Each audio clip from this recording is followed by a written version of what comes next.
Ante los cambios de mercado y contingencias económicas que se presentan en las empresas, es fundamental apoyarse en un equipo de profesionales que te ayuden a replantear tu visión y tu estrategia, a redefinir tu modelo de negocio y a enfrentar las consecuencias derivadas de la contingencia sanitaria y económica de la mejor manera posible. El Centro de Empresas Familiares de la Universidad de Monterrey, fundado en 1999, brinda consultoría y asesoría para familias empresarias, cuyos servicios apoyan la preservación del legado familiar empresarial y permiten lograr una transformación de la familia empresaria y de la empresa en sus órganos de gobierno y esquemas de comunicación. Este Centro de Empresas Familiares busca la continuidad de las empresas a través de la unión y el compromiso de las familias propietarias. Por ello, asesoramos a familias empresarias ofreciendo un servicio integral y único en el mercado que abarca los siguientes enfoques: relaciones familia-empresa, asesoría jurídica, asesoría psicológica. Somos pioneros en Monterrey desde 1999 con experiencia en empresas familiares latinoamericanas. Contamos con casos de éxito demostrados con protocolos familiares firmados. Contamos con consultores asociados con amplia experiencia en empresas familiares, quienes acompañarán a la familia empresaria a lograr los acuerdos y compromisos que se necesitan. Contamos con un sólido consejo consultivo. Gracias a nuestra amplia trayectoria, el Centro de Empresas Familiares aplica una exitosa metodología que consiste en realizar un diagnóstico de la empresa, definir visión y estrategia, diseñar el modelo de gobierno corporativo, establecer soporte documental y estructural, su implementación y seguimiento. Si te interesa recibir una asesoría para tu empresa familiar, contáctanos. En el Centro de Empresas Familiares de la UDEM, inspiramos tu mejor versión.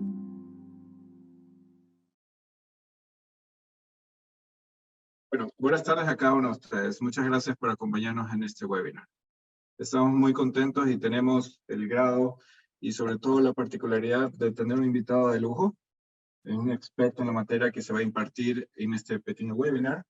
No sin antes quisiera comentarles un pequeño resumen, un pequeño script, y al rato vamos a dar paso también para la lectura del script.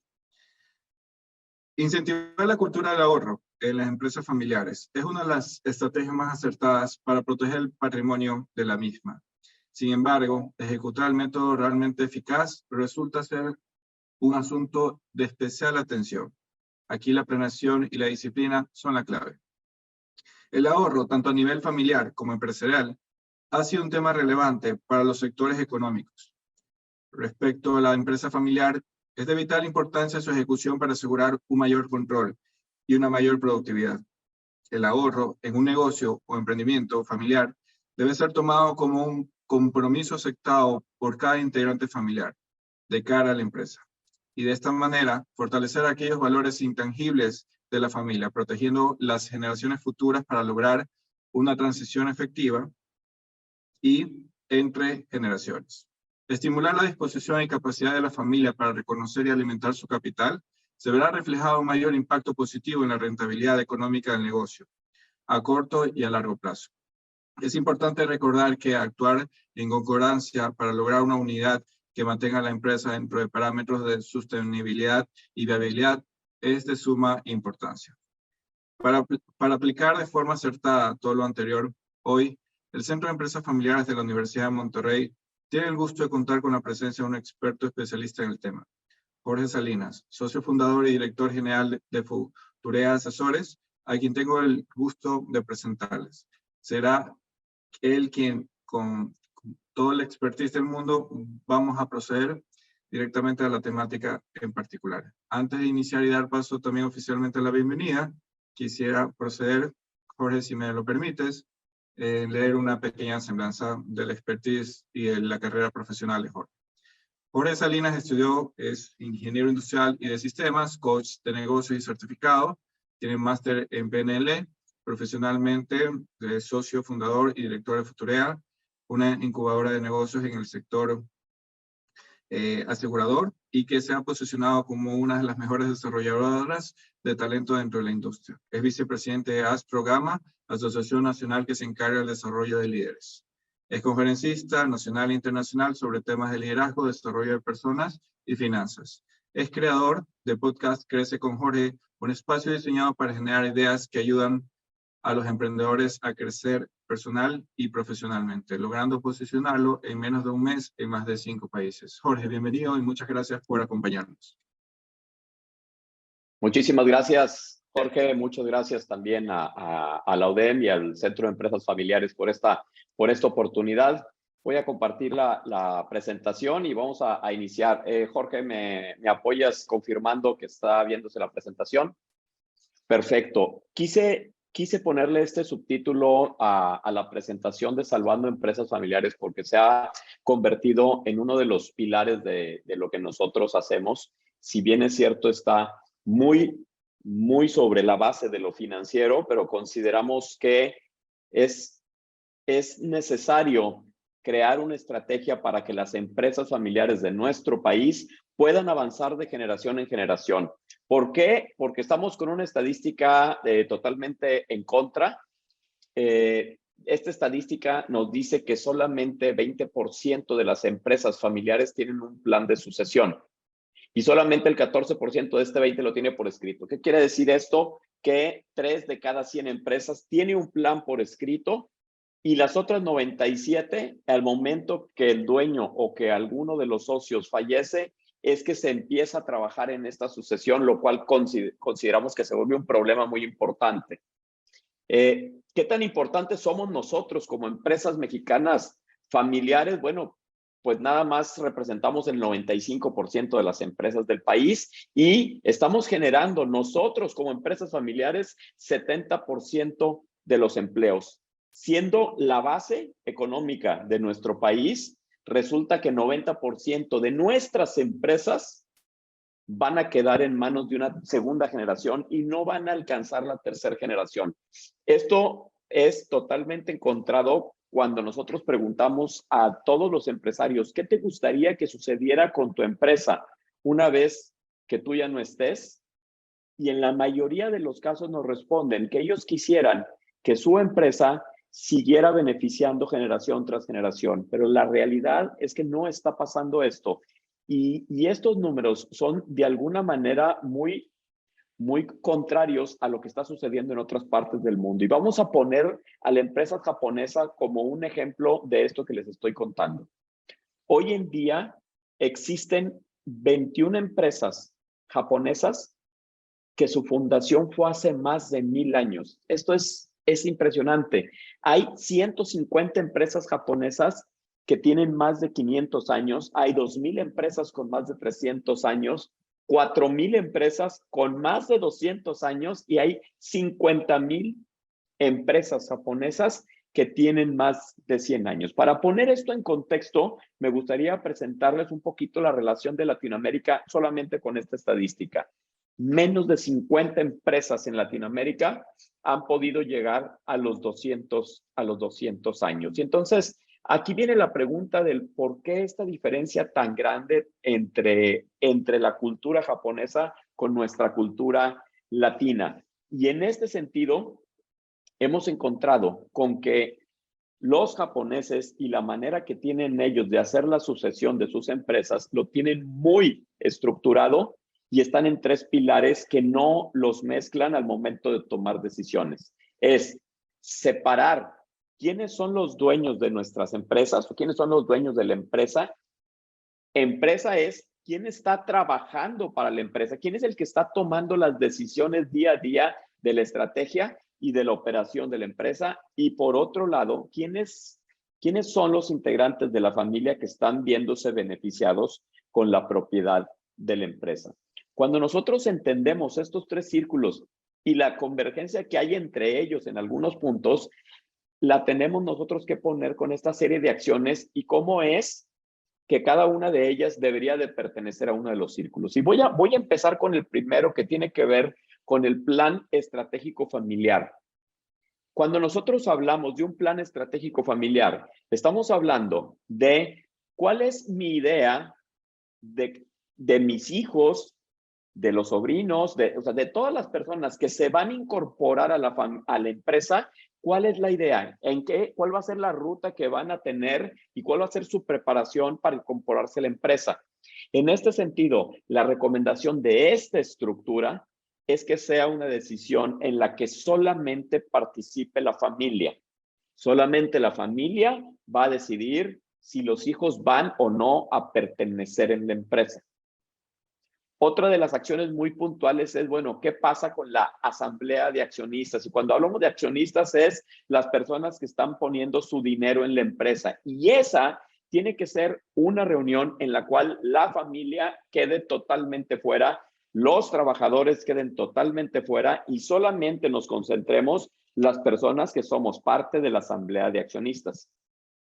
Tercer punto tiene que ver con el equipo gerencial y el plan de desarrollo para los gerentes. Ojo, los gerentes no tienen nada que ver con si están o no están personas de la familia dentro de la gerencia. Y en este sentido, el equipo gerencial y el plan de desarrollo deben de tener sus decisiones exclusivamente con las personas que están trabajando en la empresa.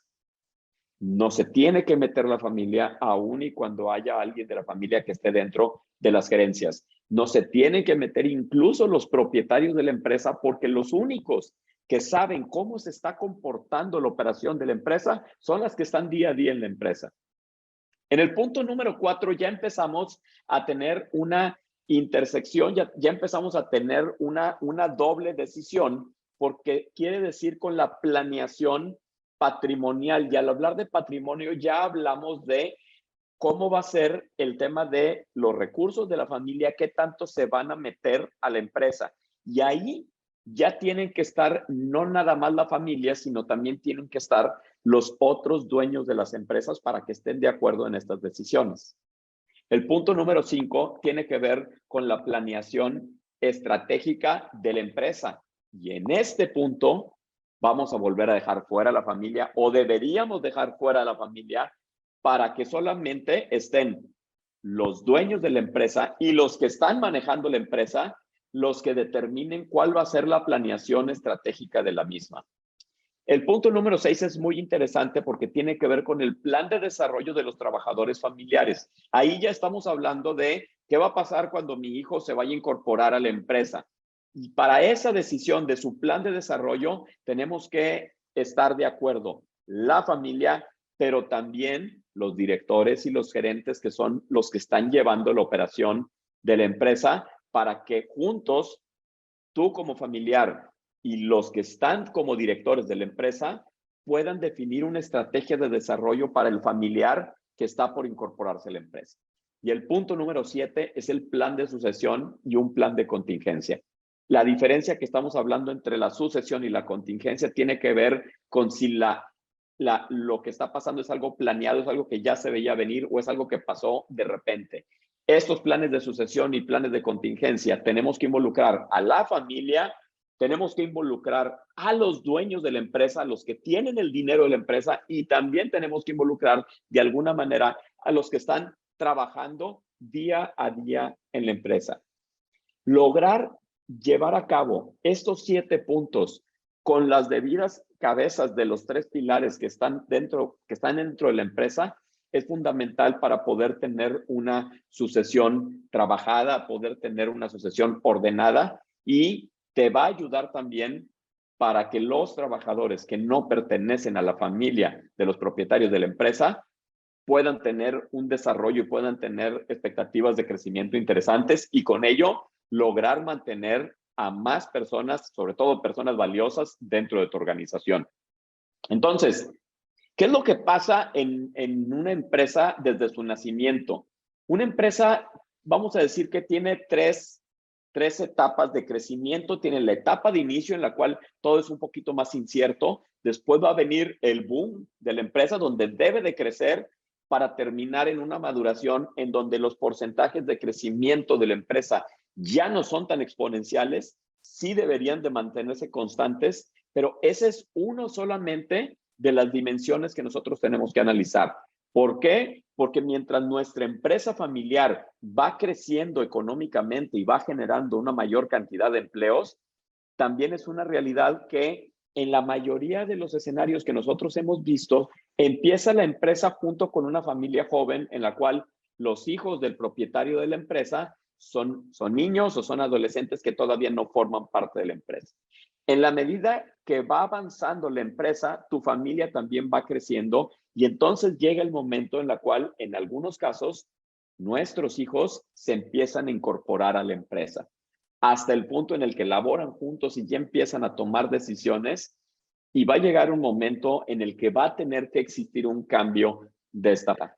En ese sentido, y al paso del tiempo, la empresa deja de ser una empresa en la que todas las decisiones las toma el fundador, para pasar a una empresa que las decisiones las empiezan a tomar los hermanos, hijos del fundador, pero en una tercera y retadora generación es una empresa manejada por primos, donde el abuelo era el fundador. Entonces, en ese sentido, puede ser que una empresa siga generando las mismas utilidades que antes, con la diferencia de que al paso del tiempo, ahora ya no tiene que mantener una sola familia, sino que ahora tiene que mantener primero a la familia de los hijos del dueño y después a todas las familias de los nietos del dueño. Entonces, si nosotros no logramos que nuestra empresa crezca al ritmo que la familia va creciendo, la familia va a llegar un momento en que la empresa no va a ser sustentable para poder mantener a toda la familia. Entonces, en este sentido es muy importante que desde que tú estás iniciando una sociedad o desde que tú tienes una empresa en crecimiento, tenemos que empezar a cuestionarnos y a reflexionar sobre varios puntos. La primera área tiene que ver con cuál es la relación que tienes tú como copropietario, en caso de que sea una copropiedad, con los demás socios. En esta relación, yo te preguntaría, ¿están jugando los mismos roles? ¿Tú y tus socios hacen lo mismo? ¿O ese papel que juega cada quien se lo pudieran intercambiar? Pensemos en una sociedad que es bastante común, en la cual una parte es el experto en la operación del negocio y otra parte es el experto comercial, el que consigue los negocios, el que puede vender, el que tiene la capacidad de negociar mejores condiciones de crédito contra o apoyado por el que sabe la ejecución perfecta del negocio. Hazte la pregunta, si este par de roles a partir del día de mañana se pueden intercambiar. Si a partir del día de mañana la persona que lleva la operación se puede convertir en el experto comercial y la persona comercial se pudiera meter de lleno a la operación. Esto nos lleva a la siguiente pregunta. ¿Puede operar la empresa con un solo socio o es necesario la existencia de los dos para que la empresa pueda continuar con su crecimiento y con su desarrollo?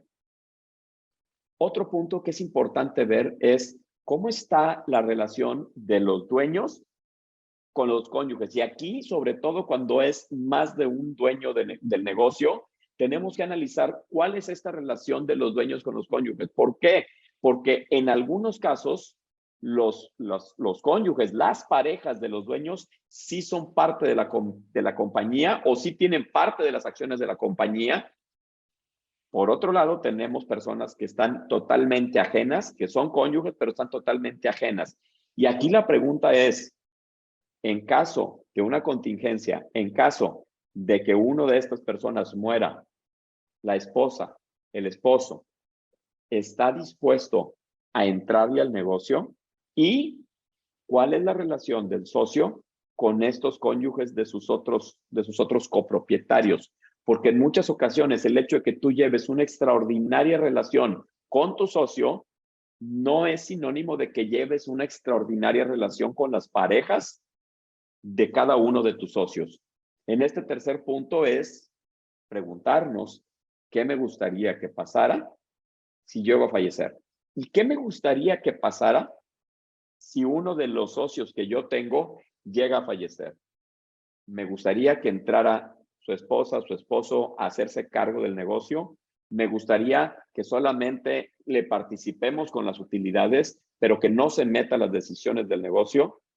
Este tipo de preguntas, y aclarando que considero que no hay respuestas ni buenas ni malas, sería muy saludable pensando en que la empresa pueda durar a través de generaciones. Sería muy saludable que todas estas reglas estén por escrito. Creo que en la medida de que nosotros dejamos cabos sueltos, vamos a dejar problemas potenciales para el momento en el que nosotros no vamos a estar presentes y que se tienen que tomar decisiones. Hay una tercera área que es importante. los dueños de la empresa con los hijos de la empresa. En este sentido, preguntarnos si ya están activos en la empresa, si piensas que se van a incorporar a la empresa y cuál es la opinión de tus socios al respecto. Y volvemos al mismo punto anterior. No hay respuestas buenas, no hay respuestas malas, pero tenemos que estar de acuerdo nosotros como dueños con nuestros socios en qué queremos que pase cuando nuestros hijos crezcan, qué tan dispuestos estamos de aceptar a los hijos de nuestros socios en nuestro negocio y qué tan dispuesto está tu socio en aceptar a tus hijos dentro del negocio familiar. Cuarto y último punto que también nos parece fundamental es qué pasa con los dueños y estos directores que de pronto tienen tanto tiempo en la organización que se convierten en un activo muy importante y que de alguna manera nos impactaría financieramente el hecho de que esta persona que es clave en la operación del negocio o que es clave en las ventas del negocio pueda irse, se puede incapacitar o se pueda morir. Dentro también de esto es qué papel le gustaría jugar si usted muere, qué papel le gustaría jugar a este empleado clave. Te lo voy a poner de la siguiente manera. ¿Cuánto tendría que pagar tu familia por conseguir a un director que haga las cosas que ahorita tú les estás haciendo como dueño de la empresa? ¿Cuánto costaría? ¿Qué competencias tiene que tener? ¿Cuánto tendría que pagarle la familia? Y si tenemos considerado esto dentro de los números de la empresa, ¿qué es lo que está pasando en las empresas familiares? Está pasando que en la gran mayoría de los casos, el propietario está jugando un doble rol, está jugando como propietario y está jugando como director. Pero el ser director representa un costo para la empresa, que ahorita en muchas empresas lo están haciendo por ser el dueño, pero que al momento de que este dueño llegue a morir, la empresa va a tener que desembolsar un sueldo para poder cubrir las actividades de operación que tú estabas haciendo como director de la empresa. Entonces, en cualquier momento puede ocurrir que nosotros lleguemos a morir, que uno de nuestros socios llegue a morir o que alguna de las personas que son claves dentro de la organización lleguen a morir. Y en este sentido, tenemos que tener la claridad de que la empresa puede tomar 3 decisiones. Número 1, ¿tenemos la capacidad de mantener nuestra empresa aún sin nuestra presencia? Número 2, ¿preferirías que se venda la empresa en caso de que tú ya no estés? O número 3, la familia se tendría que ver en la necesidad de liquidar la empresa. Este último punto es importante porque resulta que hay empresas que el espíritu de la empresa tiene que ver con una competencia o con una habilidad que no es tan fácil de transferir. Y voy a poner un par de ejemplos para poder dejar claro este punto. Número 1, nosotros tenemos empresas que hemos asesorado que son un buffet de arquitectos, pero hay un par de arquitectos que el puro nombre, su pura firma, incrementa el valor de los proyectos en un 200 o 300% simplemente por esa firma. En este sentido, es complicado pensar que la empresa pueda vivir sin este arquitecto porque es el que le está dando el principal valor a la compañía. Te voy a poner otro ejemplo de esto. Imaginemos la empresa que se encargaba de organizar todos los conciertos de Vicente Fernández.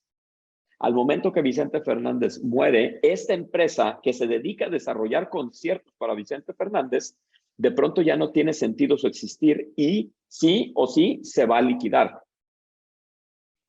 El punto es que para los 3 escenarios, ya sea si tu familia se quiere quedar con la empresa, si la quiere vender o si la tiene que cerrar, es muy importante el que las finanzas de la empresa se encuentren saludables en ese momento.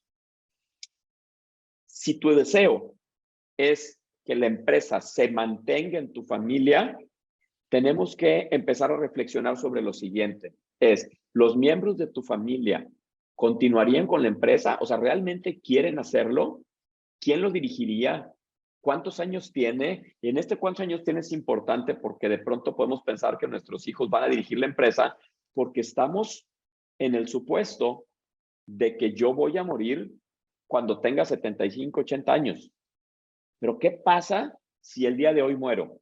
¿Cuántos años tienen tus hijos? ¿Y cuál es la posibilidad de que el día de mañana tus hijos puedan ir a la oficina, sentarse en tu silla y poder hacer las cosas que tú hacías?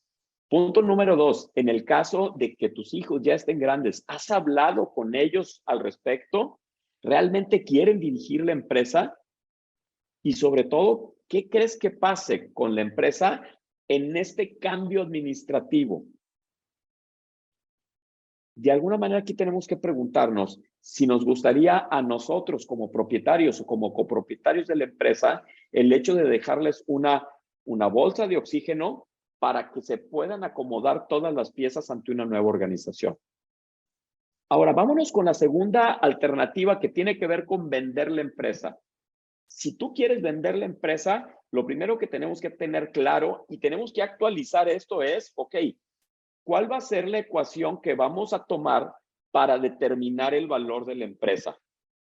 ¿Va a estar en múltiplos de utilidad? ¿Va a ser en cuestión de los activos que tengamos? ¿Cuál va a ser ese valor de la empresa? ¿Y cuáles consideras tú que pudieran ser las condiciones de pago en caso de que se tuviera que vender la empresa en este momento? El comprador tendría todo su dinero, no lo tendría. La venta sería entre los mismos accionistas o se tendría que buscar accionistas externos. Y una pregunta que es poderosísima y que es muy, muy, muy interesante es, ¿tu empresa vale lo mismo contigo que sin ti? ¿Tu empresa vale lo mismo con tus socios y sin tus socios? Porque ese valor, esa minusvalía que puede tener la empresa por el hecho de perderte a ti, la tenemos que considerar y tenemos que proteger esa cantidad para que tu familia no tenga que pagar esa minusvalía. Y en el caso de la tercera alternativa, en el caso de las empresas que se tengan que liquidar por el hecho de que uno de los socios muere, tenemos que hacernos 3 preguntas. Número 1, ¿la empresa tiene deudas? Sí, no. Y si las tiene, ¿qué tanto esas deudas están protegidas por un seguro que pueda hacerle frente para pagarles a quien le debas? Número 2, ¿cuánto costaría el liquidar a todos los empleados? Y tenemos que analizar también el hecho de si se tienen contratos forzosos o no, caso de rentas, por ejemplo, u otras deudas que no se matan en caso de un fallecimiento. Ese tipo de preguntas debemos de hacerlas, pero debemos de hacerlas antes de que los sucesos ocurran. Debemos de hacerlas antes para planear y para tener cada uno de estos por escrito, cuáles son las acciones que tenemos que llevar con el espíritu de que la siguiente generación pueda tener más, pueda ser más llevadera el hecho de tomar la administración, tomar las riendas de la empresa con la idea de crecerla al ritmo de que van creciendo los dueños de la empresa. Como les decía hace unos minutos, independientemente de la decisión que se tome en vida, es muy importante dejar a la empresa financieramente estable para poder tomar cualquiera de las 3 decisiones. Ya sea para mantenerla, es dejar un tanque de oxígeno para poder poner un director, que ese director se haga cargo mientras la familia entiende bien cómo funciona el negocio. Si se tiene que vender, la empresa se va a vender mucho mejor si tiene un activo en efectivo en el banco, y si se tiene que liquidar, que la familia no tenga que pagar los platos rotos de esta liquidación, sino que de la misma empresa pueda tener esta capitalización en caso de una eventualidad para poder hacerle frente a todos los compromisos que tiene ya establecidos previamente. Entonces, ¿qué es lo que nosotros en este sentido hacemos? Nuestra recomendación es: la empresa contrata un seguro de vida para la persona o para las personas que están llevando las actividades claves de la empresa, y el beneficiario de ese seguro de vida es la misma empresa. Esto funciona muy similar a como cuando cada uno de nosotros adquirimos un seguro de vida pensando en nuestras familias. Cuando adquirimos un seguro de vida pensando en nuestras familias, nosotros lo que hacemos es detectamos, bueno, ¿cuál es el impacto económico para mi familia el caso que yo llegue a morir?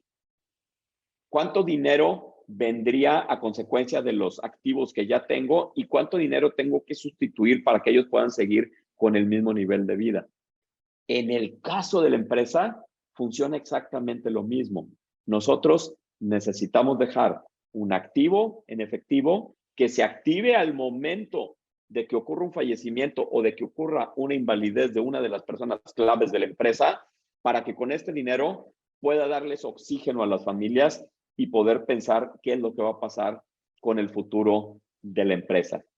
Y en este sentido es donde entra el otro punto que tiene el título de esta charla, que tiene que ver con incentivar también el ahorro para la empresa. No solamente es importante que nosotros, como propietarios de una empresa, estemos creando nuestros ahorros, sino que la empresa misma también debería de estar creando esos ahorros.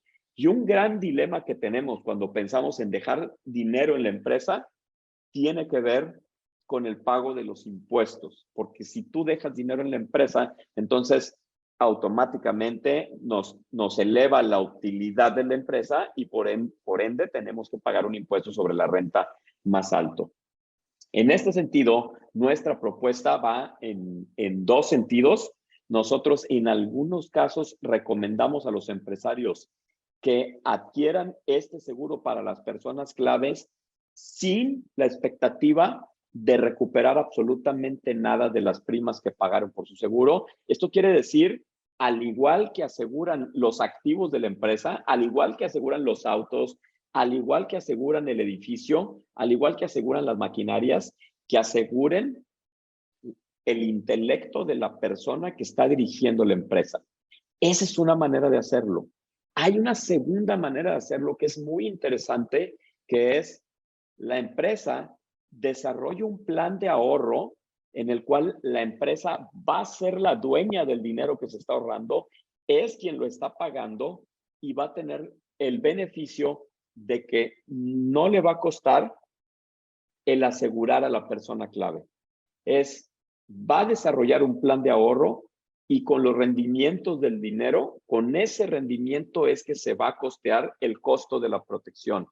Lo interesante de todo esto es que ambos escenarios son escenarios que son deducibles de impuestos. ¿Qué quiere decir esto?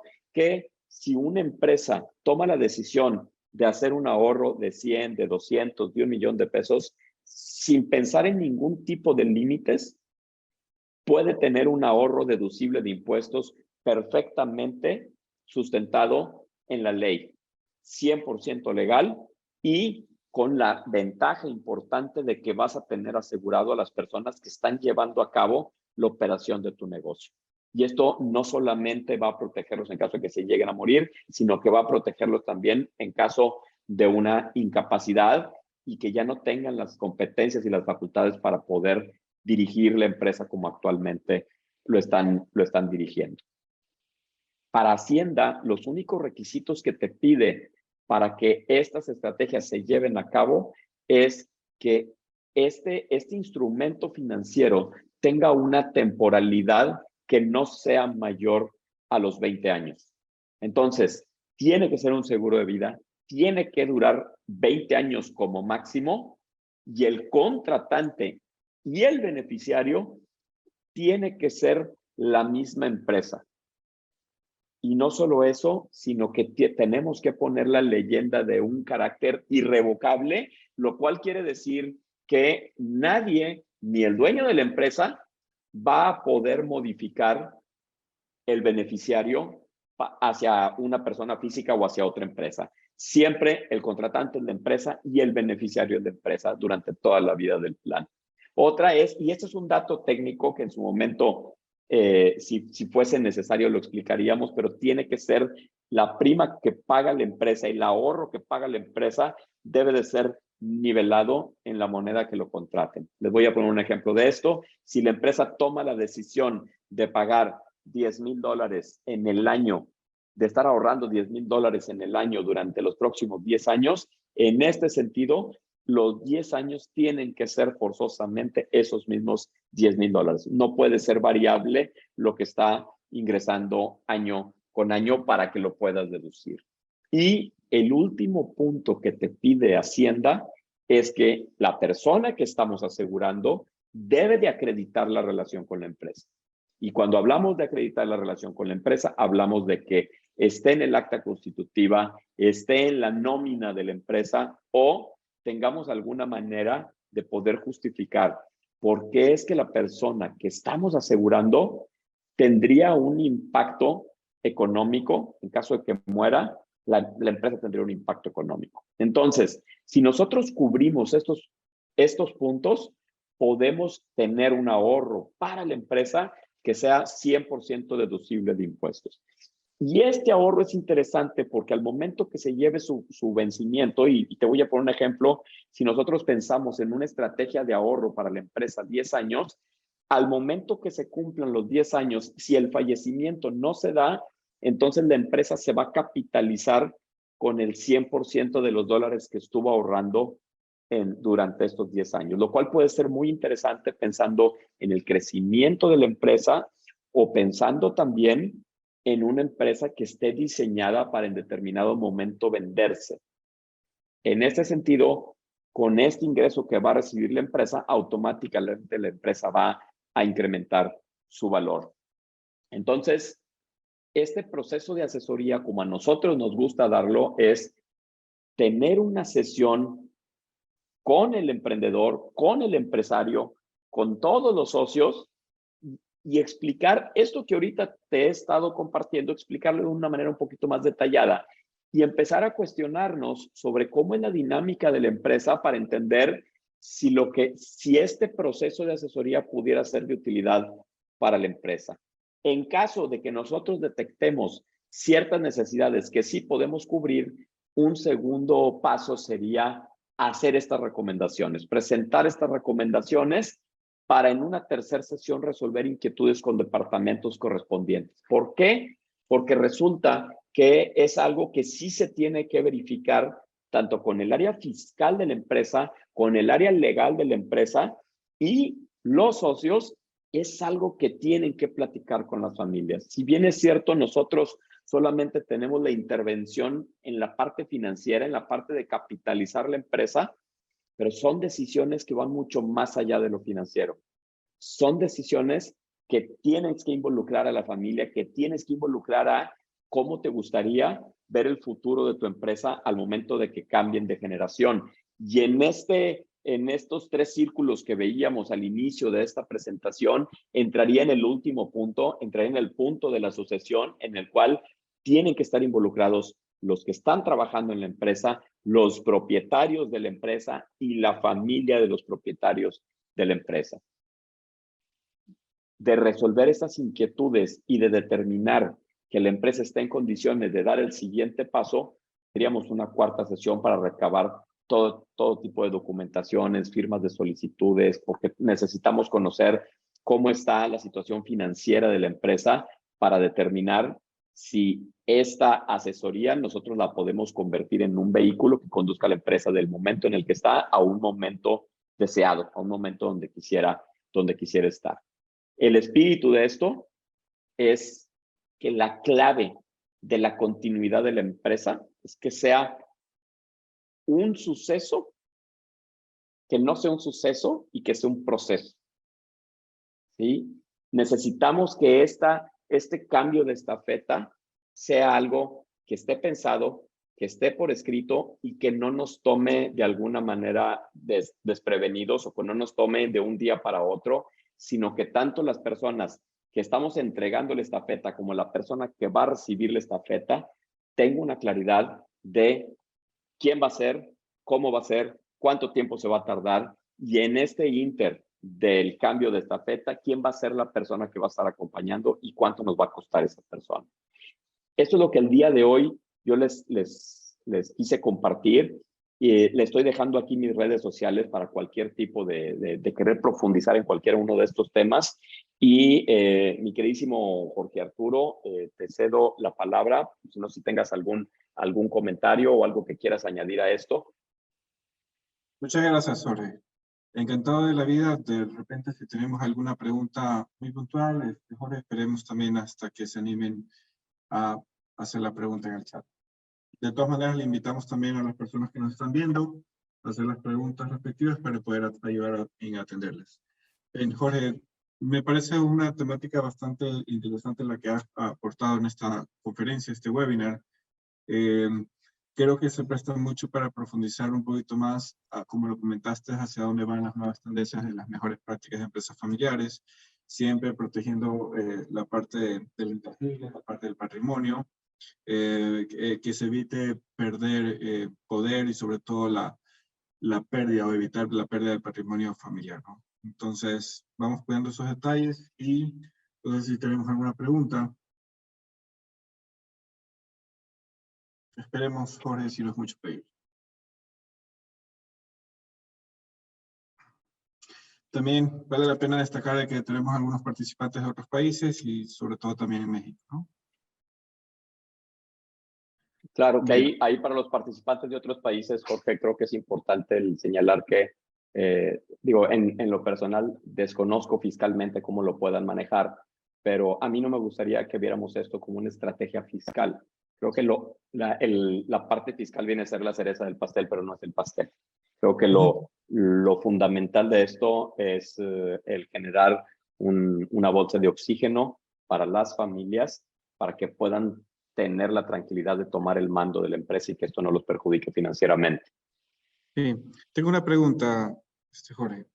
Comentan, ¿de qué forma se puede llegar a presentar una propuesta a los fundadores sin que se sienta que estamos desplazando a ellos su know-how o si existe un plan de retiro en función de que pueda anclar un tipo de seguro en particular? A ver, otra vez, si me la puedes plantear. Sí, Jorge. ¿De qué forma podemos presentar o hacer este pedido hacia los fundadores, tomando en consideración que no se debe eximir o prácticamente quitar de lado la parte del pensamiento de que ellos quieran ser desplazados en su know-how? Claro, mira, aquí creo que es importante el hacer la conciencia de que absolutamente nadie vamos a ser eternos. Entonces, no se trata aquí de desplazar el know-how, sino se trata de que si eres el dueño de la empresa y quieres que tu empresa siga cuando tú ya no estés, tenemos que desarrollar una estrategia para que esto suceda. Y creo que iría más allá, Jorge. En caso de que desees que tu empresa no siga, creo que sería una extraordinaria idea el que tu familia la pueda vender mejor. Como dándole valor patrimonial. Exactamente. Excelente. Exactamente. Bien. Jorge, yo creo que hasta el momento ha estado demasiado claro. Te felicito, Jorge, por la exposición, por este webinar. También doy gracias a nombre del Centro de Empresas Familiares de la Universidad de Monterrey por el que nos acompañes y también a todas las personas que han figurado como espectadores a lo largo de este webinar. Jorge, muchas gracias y un saludo a la distancia. Muchísimas gracias. Muchísimas gracias. Un abrazo. Igualmente, Jorge. Muchas gracias a todos.